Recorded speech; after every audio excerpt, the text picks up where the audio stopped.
ହେଉଛି ରାୟଗଡ଼ା ଜିଲ୍ଲା ରାମନାଗୁଡ଼ା ବ୍ଲକ ପେଣକମ୍ ପଞ୍ଚାୟତ ଗଦଗଦା ଶୈବପୀଠ।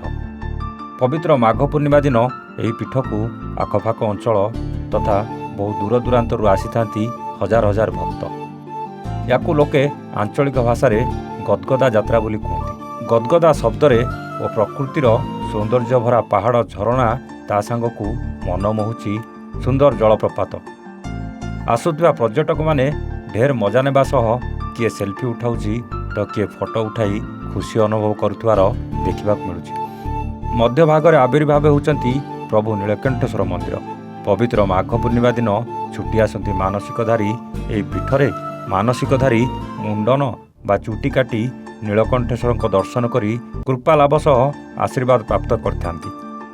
କିନ୍ତୁ ଏହି ପୀଠଟି ଦୀର୍ଘ ବର୍ଷ ହେଲା ପର୍ଯ୍ୟଟନ ସ୍ଥଳୀରୁ ବଞ୍ଚି ରହିଛି। ଏଠାରେ କୌଣସି ସୁବିଧା ନାହିଁ, ନା ଅଛି ପିଇବା ପାଣି, ନା ଅଛି ଆଶ୍ରୟସ୍ଥଳୀ, ନା ନୀଳକଣ୍ଠେଶ୍ୱର ଦର୍ଶନ ନିମନ୍ତେ ଯିବା ବା ଆସିବା ପାଇଁ ଅଛି ଭଲ ରାସ୍ତା, ନା ପାହାଚର ବ୍ୟବସ୍ଥା କେତେବେଳେ କ'ଣ ହେବ କିଏ କହିବ। ପ୍ରଶାସନ ନିକଟରେ ଅଭିଯୋଗ କରିବା ସହ ଦୃଷ୍ଟି ଆକର୍ଷଣ କଲେ ମଧ୍ୟ କୌଣସି ଫଳପ୍ରଦ ହେଉନଥିବା ନେଇ ସ୍ଥାନୀୟ ଲୋକେ ଓ ଏଠାକୁ ଆସୁଥିବା ପର୍ଯ୍ୟଟକ ଦୁଃଖ ପ୍ରକାଶ କରିଛନ୍ତି। ରାୟଗଡ଼ାରୁ ପ୍ରମୋଦ ସାହୁଙ୍କ ରିପୋର୍ଟ, A1 ଓଡ଼ିଶା।